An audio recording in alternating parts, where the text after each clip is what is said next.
வணக்கம், நான் உங்கள் Dharani Kichcha. Welcome to Darus watch. எல்லாரும் எப்படி இருக்கீங்க? எல்லாரும் எப்பவும் எல்லா நலமும் வளமும் பெற்று நிம்மதியாக சந்தோஷமாக இருக்கணும்னு நான் ஆண்டவனை வேண்டிக்கிறேன். ராசாத்தி ராசாத்தி ராசாத்தி வாடி நீ வாடி.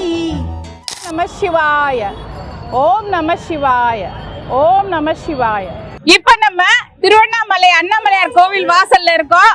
எங்க பார்த்தாலும் சிவமயம், இங்கே எல்லாம் தவமயம். அருணாச்சல சிவனின் ஆத்ம பூமி, சித்தர்களும் யோகிகளும் வாழ்ந்த தியான பூமி. திருவண்ணாமலையில் அருணாச்சல சிவன் நெருப்பின் வடிவமாக மலையாக இருப்பதால் ஆன்மீகம் மற்றும் ஞானம் பெற சித்தர்களை இங்கே ஈர்க்கிறது. பல யுகங்களாக சித்தர்கள் திருவண்ணாமலையில் வாழ்ந்ததாக நம்பப்படுகிறது. ஏன்னா இந்த பூமி சக்தி வாய்ந்த ஆன்மீக மையமாக கருதப்படுகிறது. குறிப்பா தியானம் மற்றும் யோகா போன்ற ஆன்மீக பயிற்சிகளுக்கும் மனதை ஒருநிலைப்படுத்தவும் இந்த பூமி மகத்தான ஆன்மீக ஆற்றல் பெற்ற பூமியாக கருதப்படுகிறது. அவங்களுக்கெல்லாம் முன்னாடி இந்த பூமியில பல ஆயிரம் சித்தர்கள் வாழ்ந்துள்ளனர். அந்த வகையில சித்தர்களுக்கெல்லாம் தலைவர், சித்த வைத்தியத்தின் முதல்வர், நாடி ஜோதிடத்தின் வித்தகர், முதல் தமிழ் இலக்கணம் எழுதியவர், முருகரின் அறிவுரையின்படி அகத்திய மாமுனிவர் முதல் இலக்கண நூலான அகத்தியத்தை இயற்றினார். இது இயல், இசை, நாடகம் மூன்றுக்குமான இலக்கண நூலாக விளங்கியது. ஆனா அந்த நூல் இன்னைக்கு நமக்கு இல்லை.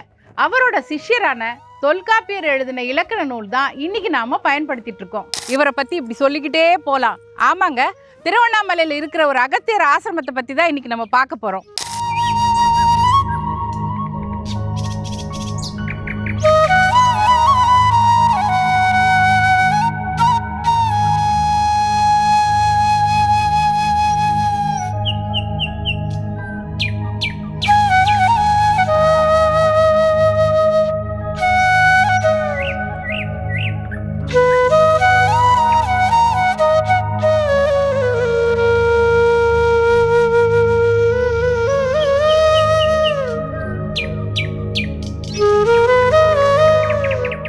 வற்றாத ஞானம் அருளும் மலை போற்றி, கமண்டலம் ஏந்தி கருணை விழியோடு நீ தோன்றா துணையாய் எம்மை நாடி வந்தெய்தி, நஞ்சடங்கிய நாகத்தின் மேல் ஒளிரும் மாணிக்கமாய் எம் இருள் நீக்கி அருள்வாய் அமரமுனி போற்றி. இந்த பாடல் வரிகளில் நாம் ரெண்டு விஷயம் கவனிக்கணும். ஒன்று, தோன்றா துணையாய், அப்படின்னா நம்ம முன்னாடி தோன்றாமல் நமக்கு துணையாய் இருப்பவர் என்றும், அமரமுனி போற்றி என்றால் இறப்பே இல்லாத ஜீவநிலை என்றும் பொருள். அகத்திய பெருமானின் மனைவி லோபாமுத்திரை. இவர் ரிக்வேத காலத்தில் பெண் முனிவராகவும் அகத்தியரின் சீடராகவும் இருந்திருக்கிறார். இவங்க தான் பாலாம்பிகை, சித்தர்களுக்கெல்லாம் தாய். இந்த அகத்தியர் ஆசிரமம் திருவண்ணாமலை கிரிவல பாதையிலிருந்து திருக்கோவிலூர் போற நெடுஞ்சாலையில 7 கிலோமீட்டர் தூரத்துல கீழ்நாச்சிப்பட்டு கிராமத்துல இருக்கு. இந்த அகத்தியர் ஆசிரமம் உருவானதே ஒரு ரொம்ப சுவாரஸ்யமான ஒரு கதைங்க. 12 வருஷங்களுக்கு முன்னாடி ஒரு தம்பதிகள் இறை பணிக்காக இந்த இடத்த வாங்கிக்கிட்டு இங்க வந்தாங்க. அப்போ அகத்தியருக்கு யாகம் பண்ற ஒருத்தர் இங்க வந்து அகத்தியர் யாகம் பண்ணாரு. யாகத்தை முடிச்சிட்டு அவர் அந்த தம்பதிகள் கிட்ட இங்க அகத்தியர் வாசம் செய்யறாருன்னு சொல்லிட்டு போயிட்டாரு. இதை என்னால நல்லா உணர முடியுதுன்னு சொல்லிட்டாரு. அவங்களுக்கு இதை கேட்ட உடனே சந்தோஷம் தாங்க முடியல. இது இப்படி இருக்க கேரளால சுதீர் வைத்தியர்னு ஒருத்தர், இவர் அகத்தியரோட அம்சமாக பிறந்தவர்னு கேரளா மக்களால நம்பப்பட்டவர். இவரோட நேரடி சிஷ்யர் இங்க வந்தாரு. இங்க வந்து இந்த பூமியை பார்த்துட்டு இங்க அகத்தியர் தவம் பண்றாருன்னு சொல்லிட்டு போயிட்டாரு. அவ்வளவுதான், இவங்களுக்கு இருப்பு கொள்ளல. ஏற்கனவே இவங்க மனசுல இருந்த எண்ணங்களும் இவர்கள் சொன்னதும் ஒத்து போக இங்க அகத்தியர் பெருமானுக்கு ஒரு ஆசிரமத்தை ஆரம்பிச்சாங்க. அதுதான் ஸ்ரீ அகஸ்தியர் திருவரங்கம். இந்த ஆசிரமத்தை ஒரு தம்பதிகள் உருவாக்குனாங்கன்னு சொன்னேன் இல்லையா? ஆனா இவங்க தம்பதிகளானதே ஒரு சுவாரஸ்யமான விஷயம். பின்லாண்டை சேர்ந்த மிஸ்டர் பெக்கா என்பவர் யூரல் அவுல்ஸ் பத்தி PhD பண்ணி பின்லாந்து யூனிவர்சிட்டி ஆஃப் ஹெல்செல்லில லெக்சரராக வேலை பார்த்துட்டு இருந்திருக்காரு. சைட்ஷூங்கிற ஜாப்பனீஸ் கலையும் சர்டிஃபைட் பிராக்டிஷனரா இருந்திருக்காரு. ரேக்கியும் கத்துட்டு இருந்திருக்காரு. இதையெல்லாம் பண்ணிக்கிட்டு பின்லாந்துல சிவனேன்னு இருந்த இவரை காசி சிவபெருமான் தன்னோட 21 வயசுல கூப்பிட, சிவன் மேல இருந்த பற்றும் சித்தர்கள் மேல இருந்த ஈடுபாடும் இவரை இந்தியாவுக்கு 2-3 தடவை வர வச்சுது. அதுக்கப்புறம் 16 முறை இவர் இந்தியாவுக்கு வந்திருக்காரு. இவங்களோட மனைவி அமிர்தவர்ஷினி. இவங்கள பற்றி சொல்லணும்னா சின்ன வயசுலேருந்தே தூங்கும்போது கனவுல பல பாடல் வரிகள் வந்திருக்கு. ஆனால் அப்போ அது அவங்களுக்கு என்னன்னு புரியல. காலம் போக போக அது சித்தர்களோட பாடல்களுன்னு அதை பற்றின விளக்கத்தையும் எழுதி ஒரு புஸ்தகமே வெளியிடுற அளவுக்கு இவங்க வச்சுருக்காங்க. இது இப்படி இருக்க 2 பேரும் வெவ்வேறு பக்கத்துலேருந்து இறைப்பணிக்காக ஒரே குரு கிட்ட போய் சேர்றாங்க. அங்கே அறிமுகமானவங்க மனசும் ஒத்துப்போக இறைப்பணியும் ஒத்துப்போக வாழ்க்கையில் இணைகிறாங்க.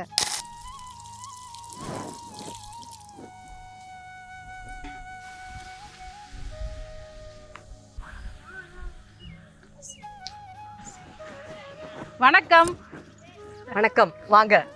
நீங்க எங்க இடத்துக்கு வந்தது ரொம்ப சந்தோஷம். Most welcome. தேங்க்யூ. எனக்கும் இங்கே வந்ததுல ரொம்ப ரொம்ப சந்தோஷம். இறைப்பணியில் இருக்கிற உங்களை சந்திச்சதுலேயும் எனக்கு ரொம்ப சந்தோஷம். நீங்கள் இங்கே எப்படி வந்தீங்கன்றத நான் நம்ம மக்களுக்கு சொல்லிட்டேன். ஆனால் இந்த ஆசிரமம் எப்படி உருவானதுன்றத நீங்கள் தான் அவங்களுக்கு சொல்லணும். ஆமாம், சார் எங்க? இதோ இருக்கிறார், வாங்க. ஒரே டாக்ஸா இருக்காங்க. ஆமா, பைரவர்கள் நிறைய பேர் இருக்காங்க. ஓகே. இதுதான் பெக்கா, என்னோட ஹஸ்பண்ட். ஹலோ, வணக்கம். வணக்கம். How are you? நான் நல்லா இருக்கேன். ஓஹோ, தமிழ் சூப்பரா பேசுறாங்க. தமிழ் நல்லா கொஞ்சம் பேசுவாரு. கொஞ்சம் தெரியும். கொஞ்சம் கொஞ்சமா? ஆ, ஓ, 12 வருஷம் ஆச்சே, நல்லாவே தெரியணும் இல்லையா? கொஞ்சமா பேசு. அப்படியா? அவர் தமிழ் வந்து எழுத படிக்க ஒரே இரவுல கத்துக்கிட்டாரு. அப்படியா? ஆமா. ஓ. ஒரு இரவுல வந்து எல்லா ஆல்பபெட்ஸ் கத்துக்கிட்டாரு. அடுத்த நாள் வந்து எழுதவும் ஆரம்பிச்சிட்டாரு, படிக்கவும் என்னங்க ஆரம்பிச்சிட்டாரு. சொல்றீங்க? இது என்னமோ ஒரு எந்திரன் இப்படி புக்க காமிச்ச மாதிரி எல்லாம் இருக்குது. அவர் ஒத்துக்க மாட்டாரு, ஆனா அதுதான் உண்மை. அது பயங்கர நீட். நாங்க நிறைய சென்னை, திருவண்ணாமலை பஸ்ஸஸ் டிராவல் பண்ணி எல்லா டெக்ஸ்ட் தமிழ்ல இருக்கு. ஓகே. சோ பயங்கர நீட். அதனால- அவ்வளவுதான். அத கத்துக்கிட்டீங்க. Necessity is the mother of all inventionsங்கற மாதிரி அவர் கரெக்ட். வந்து ஆனா ஒரு இரவுல கத்துக்கிட்டது தான் தமிழ். ஓகே, வாங்க நம்ம அப்படியே ஒவ்வொன்றா பார்க்கலாம். பார்க்கலாம் வாங்க. இதுதான் உங்களோட குடிலா? ஆமா, இது எங்களோட குடில். நாங்க தியானம் பண்றது, பூஜை பண்றது மகாமேரு ஸ்ரீ ராஜமாதங்கேஸ்வரி தாயார் இருக்கா. ஓகே. ஷாமளைன்னு சொல்லுவாங்க. ஆமா, ஷாமலா தேவி, ராஜமாதங்கி, ஓகே, மந்திரினி, லலிதாம்பிகைக்கு மந்திரினி. ஆமா ஆமா, கலாஸ்வரூபிணி, லலிதாம்பிகையோட கலாஸ்வரூபிணி இல்லையா? ஆமா. நீங்க ஒரு இறைப்பணி செய்யணும்னு வந்தபோது இந்தியாலையும் சரி தமிழ்நாட்டிலையும் சரி எவ்வளவோ இடங்கள் இருக்கு. திருவண்ணாமலைக்கு ஏன் வரணும்னு முடிவு பண்ணீங்க? It was my deep feel. And எனக்கு வந்து இந்த சித்தர் பாடல்கள் வந்து 2010 2011 சமயத்தில் வந்து பரங்கிப்பேட்டையில் பாபாஜியோட ஒரு டெம்பிள் இருக்குது, ஷ்ரைன் இருக்குது. பாபாஜி பிறந்த இடம் அப்படின்னு தான் அந்த கோவில் அமைச்சிருக்காங்க. அந்த இடத்துல இருக்கும்போது தான் எனக்கு முதல்ல வந்து காதில் ஏதோ கேட்குற மாதிரி ஒரு அனுபவம் வந்து இருந்தது. ஆனால் வந்து அது எனக்கு தெளிவாக கேட்கல. ஓகே. அதுக்கப்புறமா தான் வந்து பாடல்களாக கேட்க ஆரம்பிச்சது. அப்போ உள்ள வந்து ரொம்ப தீவிரமான ஒரு எண்ணம் இருந்தது, திருவண்ணாமலைக்கு வரணும் அப்படிங்கிறது. அந்த அதுக்கு முன்ன திருவண்ணாமலைக்கு நானும் வந்ததில்லை, திருவண்ணாமலை பத்தி எதுவும் தெரியாது. பட் திருவண்ணாமலைக்கு வரணும் அப்படிங்கிறது தான் இருந்த ஒரு டீப் ஃபீலிங்னு சொல்லலாம், டீப் நோயிங் அப்படின்னு கூட சொல்லலாம். ஸோ அதை நம்பிக்கைங்கிறது எப்பயுமே வந்து கண்மூடித்தனமானது தானே. ஸோ அப்படி கண்மூடித்தனமான ஒரு நம்பிக்கையோட அடிப்படையில் குரு வழி நடத்துறார் அப்படிங்கிற அடிப்படையில் தான் நாங்கள் வந்து திருவண்ணாமலைக்கு வந்தோம். குரு வழி அடிப்படைன்னு சொன்ன உடனே இந்த விஷயத்த கேட்கணும்னு தோணுது. நீங்கள் 2 பேரும் சந்திச்சதும் உங்களோட குரு கிட்ட தான். அதாவது உங்கள் குரு யாரு, அவங்க கிட்ட நீங்கள் 2 பேரும் எப்படி சந்திச்சிங்க, அதை பற்றி கொஞ்சம் சொல்லுங்கள். We both were practicing in our own countries. Siva Yoga. Okay. Tirumular Siva Yoga. Tirumular Siva Yoga. Tirumular gave that practice to Mata Sivakami, who was our guru for both. And then, not known to us, but she played a little game behind our backs. So she made her to initiate me into Siva Yoga. So I was her first student. Okay. But that happened like quite unknowingly. 4 or 5 years before we then connected. Okay. But I never even knew that she was initiating. I thought that it was Sivakami initiating. Okay. She never personally met anybody. Okay. நீங்க என்ன இங்க கூட்டிட்டு வரதுக்கு முன்னாடியே நான் அகத்தியர் பெருமானையும் லோபாமாவையும் வணங்கிட்டேன். இந்த லோபமுத்ரா சமேத அகத்தியர் விக்கிரகங்கள் வந்ததே ஒரு சிறப்பு இந்த இடத்துக்கு. ஓகே. இந்த பிரதிஷ்டை பண்ணி இப்போ 1 வருஷம் தான் ஆகுது. ஓ. ஆனா ஒரு 6 to 7 years பேக் இந்த இடத்துல வந்து ஒருத்தர் வந்தாரு. அவர் வந்து மண்ணால குடில் அமைச்சு காவேரி ஆத்துலேருந்து தர்பை புல் எடுத்துட்டு வந்து அதுக்கு கூரை பண்ணி அது வந்து அகஸ்தியர் குடில் அப்படின்னு விளக்கேத்திட்டு வாங்க அப்படின்னு சொன்னாரு. சோ இது வந்து நாங்க அனுபவப்பட்டுட்டே இருந்தோம். யாராவது ஒருத்தங்க எந்த சம்பந்தமும் இல்லாம வர்றது, அவங்க அகத்தியரை பத்தி எங்களுக்கு எடுத்து சொல்றது. ஓகே. சோ அவர் சொன்னபடி நாங்க மண்ணால ஒரு ஐயா வந்து கைகளால வெறும் மண்ணை குழைச்சு ஒரு 4க்கு 4 அடியில வந்து ஒரு குடில் அமைச்சு காவேரி ஆத்துல இருந்து எங்களுக்கு தர்பையும் அப்ப கிடைச்சது. தர்பை புல்லு போட்டு விளக்கேத்தி வச்சோம். அப்ப வந்து இங்க பிள்ளைங்களுக்கு சேவை செய்யறதுக்காக ஒருத்தர் வந்தார் சென்னையில இருந்து. அவர் வந்து ஒரு நாள் இந்த இடத்துல வந்து கொஞ்ச நேரம் சற்று நேரம் அமர்ந்து போனதுதான் அவர் மனசுல தோன்றி அவர் வந்து எங்களுக்கு கூப்பிட்டு உற்சவ மூர்த்திகள் வந்து அப்போ 7-8 years பேக் வந்து எங்களுக்கு கொடுத்தாரு. அகத்தியர் லோபமுத்ரா அப்படின்னு. அப்ப எங்க உற்சவ மூர்த்திகள் எங்க கிட்ட வந்து சேர்ந்தாங்க.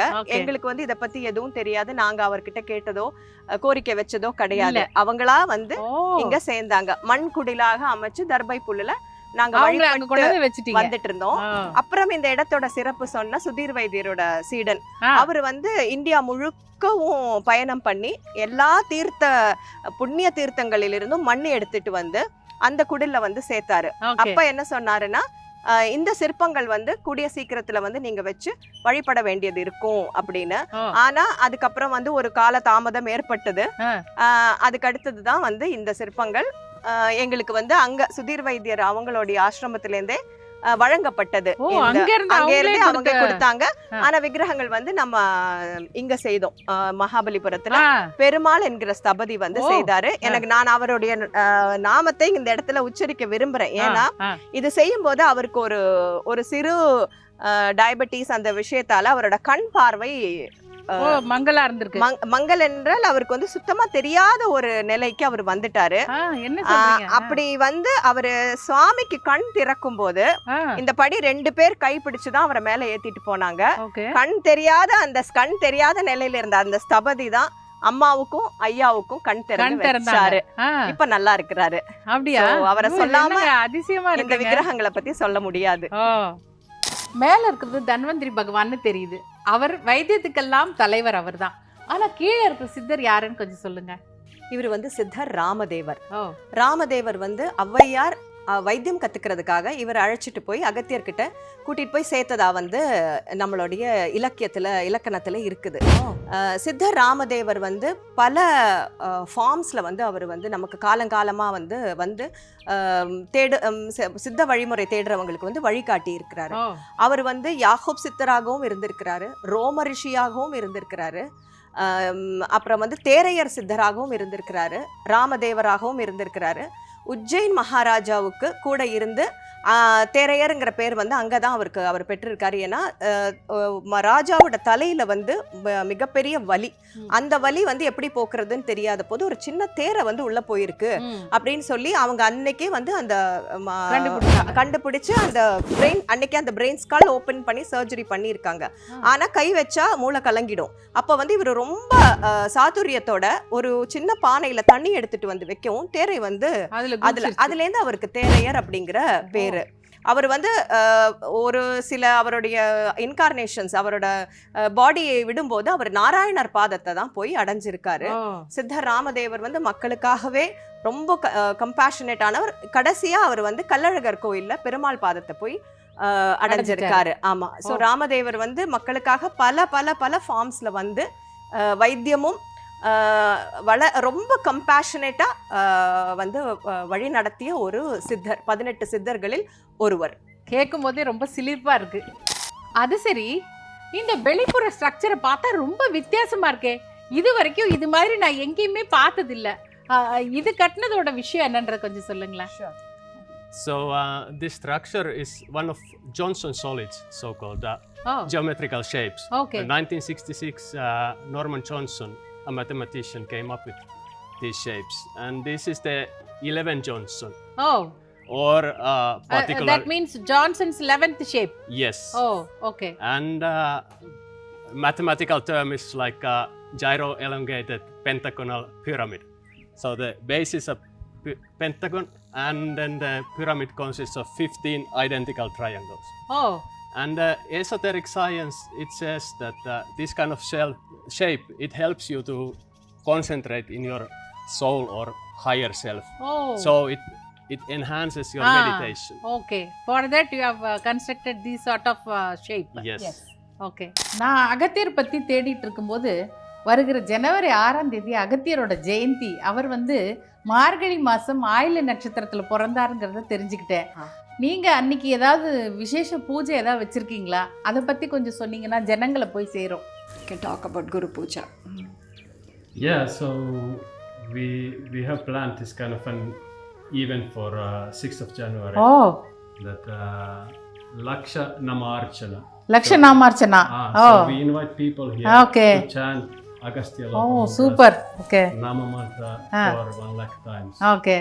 And So that you have planned on January 6th. morning. Yes. Okay. இந்த You can give an invite to all our people. இந்த இடத்துல நான் Definitely. எல்லாருமே ஜனவரி 6 மார்கழி ஆயில்யம் அன்னைக்கு ஸ்ரீ அகத்தியரோட ஜென்ம நட்சத்திரம், அகஸ்திய முனிவரோட ஜென்ம நட்சத்திரம் அன்னைக்கு லோபமுத்ரா சமேத அகஸ்தீஸ்வரருக்கு வந்து லக்ஷ நாமம் சொல்லி அர்ச்சனை பண்ணணும் அப்படின்னு நாங்கள் ஒரு சங்கல்பம் எடுத்திருக்கிறோம். எந்த சங்கல்பமும் மக்கள் வந்தால்தான் நிறைவேறும், பூர்த்தி அடைய முடியும். எல்லாருமே இந்த நிகழ்ச்சியை பார்க்குற எல்லாருமே ஜனவரி 6 மார்கழி ஆயில்யம் அன்னைக்கு இந்த திருவண்ணாமலையில் இருக்கிற எங்களோட அகத்தியாசிரமத்துக்கு வந்து கலந்து கொள்ளணும்னு நாங்கள் அன்புடன் கேட்டுக்கொள்கிறோம். ரொம்ப நன்றி, ரொம்ப நன்றி. தேங்க்யூ. ராசாதி ராசாதி ராசாதி வாடி நீ வாடி